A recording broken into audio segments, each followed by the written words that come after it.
O ministro do Supremo Tribunal Federal, Edson Fachin, decidiu nesta segunda-feira que processos da Operação Lava Jato contra o ex-presidente Lula não deveriam ter sido julgados na Justiça do Paraná. Com isso, o ministro anulou todas as decisões processuais tomadas contra o petista na 13ª Vara de Curitiba, que era comandada pelo ex-juiz Sérgio Moro. A decisão, na prática, derruba as condenações nos casos Triplex do Guarujá e Sítio de Atibaia, o que permite que Lula dispute a eleição novamente. A decisão de Fachin, porém, pode ser revertida pela segunda turma do STF. Sou Mariana Schreiber, repórter da BBC News Brasil aqui em Brasília, e nesse vídeo eu vou explicar o que acontece agora em 3 pontos. Primeiro, Lula pode disputar a eleição de 2022? Segundo, o que acontece com os processos contra Lula?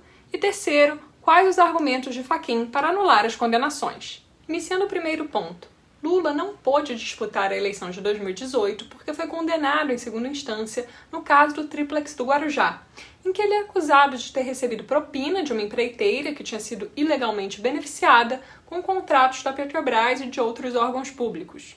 O petista nega as acusações e diz que foi perseguido pela Operação Lava Jato e pelo ex-juiz Sérgio Moro.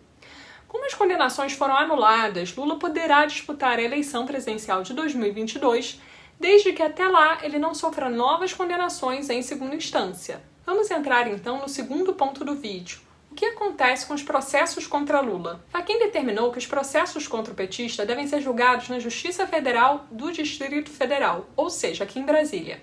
Isso significa que os processos anulados em Curitiba terão que ser refeitos desde o início. Ou seja, o Ministério Público Federal de Brasília terá que refazer a investigação e apresentar nova denúncia criminal contra o petista. O juiz sorteado para o caso terá então que analisar se abre ou não um novo processo criminal. Apenas ao final desse novo processo, ele julgará se Lula é culpado ou inocente. Se Lula for novamente condenado, ele só ficará impedido de disputar a presidência em 2022 se o resultado for confirmado pelo Tribunal Federal da Primeira Região antes da eleição, ou seja, se ele for condenado em segunda instância.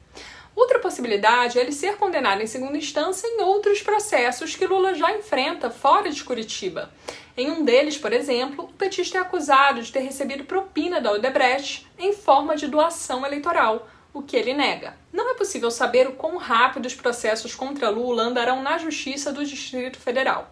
Segundo o professor de Direito Penal da FGV, Davi Tangerino, parte das provas produzidas pela Operação Lava Jato podem eventualmente ser revalidadas pelo juiz do caso em Brasília, mas isso pode dar espaço para recursos da defesa questionando essa validação.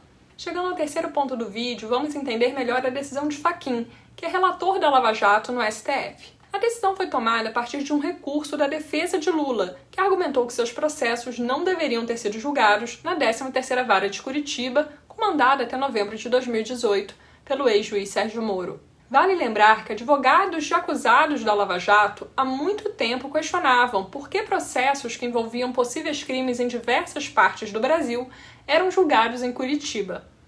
Na visão desses defensores, isso contrariava o princípio do juiz natural, que prevê regras claras para definir onde um caso judicial deve ser julgado. Apesar desse argumento dos advogados, no início da Lava Jato, uma decisão do plenário do Supremo permitiu que todos os casos envolvendo a corrupção da Petrobras fossem mantidos em Curitiba. Na decisão que agora anulou as condenações contra Lula, Fachin diz que hoje há novos entendimentos no STF que levaram diversos processos a serem distribuídos para outras varas do país. Nesse contexto, ele considerou que as acusações contra o ex-presidente devem ser julgadas pela Justiça de Brasília.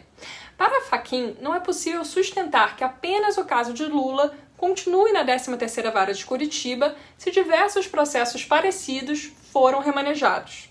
Segundo sua decisão, os supostos atos ilícitos citados nos processos contra Lula, iniciados em Curitiba, não envolviam diretamente apenas a Petrobras, mas ainda outros órgãos da administração pública. A decisão de Fachin, porém, ainda pode ser revertida. O Ministério Público Federal tem a possibilidade de recorrer, levando o caso para análise da segunda turma do STF, que é composta por Fachin, Carmen Lúcia, Gilmar Mendes, Ricardo Lewandowski e Nunes Marques. Vale lembrar que a defesa de Lula tem outro recurso que pede também a anulação das condenações da Vara de Curitiba. Nesse habeas corpus, os advogados dizem que Moro não julgou o petista com imparcialidade. Caso a decisão de Fachin seja mantida, no entanto, pode ser que o STF não considere mais necessário julgar esse outro recurso. Por meio de nota, a defesa de Lula celebrou a decisão, mas disse que ela não repara os danos causados ao ex-presidente e ao Estado Democrático de Direito. Além do petista não ter podido disputar a eleição de 2018, ele passou 580 dias na prisão. Espero que esse vídeo tenha ajudado você a entender melhor as consequências dessa decisão de Fachin, que anulou as condenações de Lula. Vamos acompanhar as próximas decisões da Justiça sobre esse assunto. Obrigada pela audiência e até a próxima.